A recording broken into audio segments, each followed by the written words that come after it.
une vue à couper le souffle. La terrine, c'est le symbole du partage. C'est moi qui m'y colle parce que Gauthier il connaît rien en vin. Jarret et flambé au calvados. Oui, bah voilà, prends le plat directement. C'est plus ça. Une vraie recette bourguignonne, notamment de Verdun-sur-le-Doubs. Un petit coulis au cassis noir de Bourgogne. Comme c'est Super, on a un super repas. Bon, on va visiter les grottes d'Azé. Maintenant.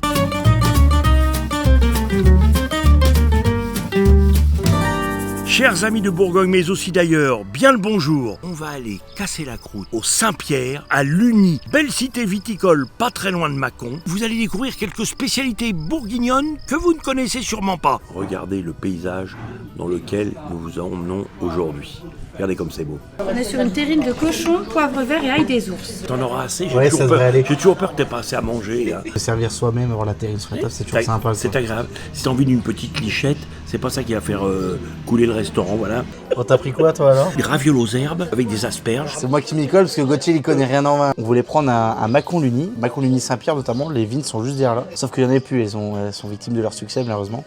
On a pris un Mâcon-Crusille. Est-ce que tu sais Gauthier combien il y a de dénominations géographiques du Mâcon? Mâcon-Crusille, Mâcon-IG, Mâcon-Azé, il y en a 27. T'en couper un petit morceau pour que tu puisses goûter quand même. La terrine, c'est le symbole du partage, du casse-croûte et des copains et des copines. T'en fais toi de la terrine, c'est assez simple à faire.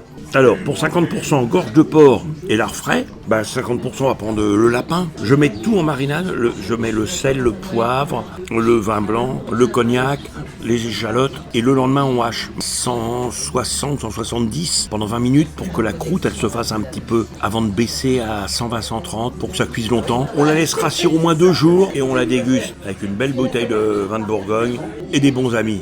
Et la vie est belle. Première formule ici, 22,90 €. Depuis qu'on a commencé, c'est comme une des plus belles vues qu'on a fait.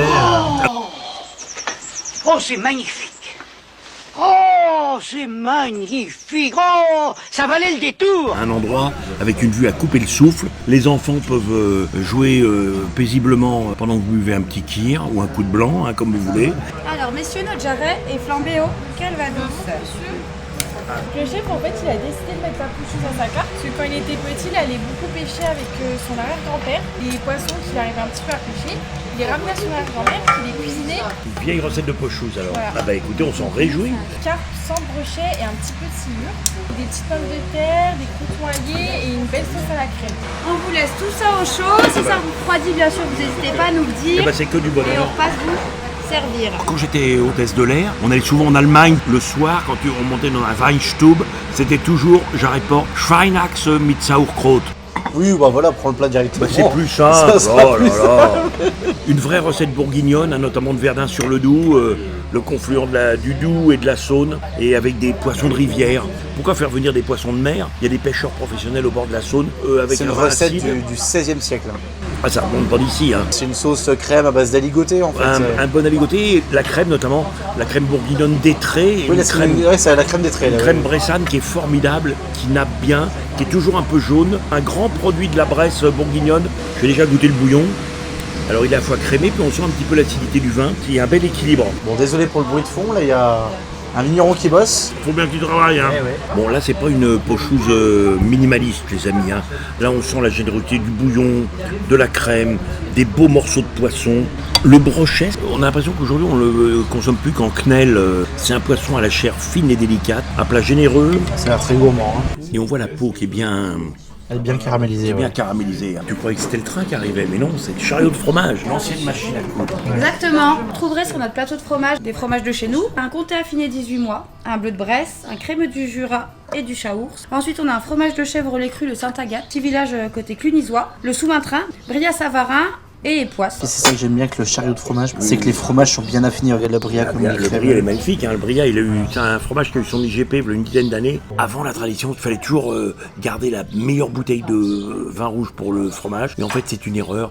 Les sommeliers aujourd'hui s'accordent à dire que certains fromages conviennent à la bière, au cidre, mais majoritairement au vin blanc. C'est un bon accord, notamment avec ce chèvre de Cluny. Ou alors un rouge qui est un petit peu plus sur le fruit, comme un Beaujolais, un Gamay. Avec un Beaujolais, ça va être très bien. Qu'est-ce que c'est qu'une gaufrette mâconnaise? Vieille recette ancestrale qui a été remise au goût du jour dans les années 1900. La recette, elle se fait que avec la crème d'étré, la crème de Bresse. Donc la gaufrette, on la met à plat au lieu de la rouler comme d'habitude. Et à l'intérieur, on met un cheesecake à base de brillat savarin. C'est léger finalement. Exactement. Ce qui va adoucir un petit peu le côté sucre de la gaufrette, parce que la gaufrette, c'est une recette qui est très sucrée. Pour 1 kg de crème, on va mettre 500 g de farine et 500 g de sucre. Et avec ceci, pour la petite touche de Bourgogne, un petit coulis au cassis noir de Bourgogne. Je pense qu'avec le cassis, ça doit bien se marier. Ah ouais. Est-ce que la gaufrette maconnais, c'est un modèle du genre? Vous l'avez bien compris. On se régale et c'est délicieux. Les gens nous demandent souvent comment il connaît toutes ces adresses. La famille Pagenin, on est une famille de motards. On a un grand sentiment de liberté avec la moto et moi j'aime la liberté. Quand on passe dans les petits villages, évidemment, on prend pas l'autoroute. C'est là qu'on découvre qu'il y a un petit bistrot, qu'il y a un beau charcutier, en se bagnaudant comme ça dans les chemins de traverse de notre beau pays de France.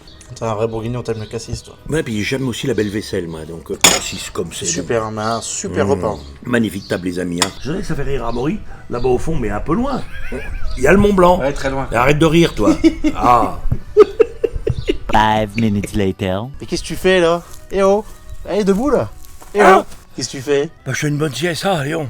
Bon, on va visiter les grottes d'Azé? Maintenant? Bah oui, allez! On est à 5 minutes. Allez, on y va. Vive les grottes d'Azé. C'est parti.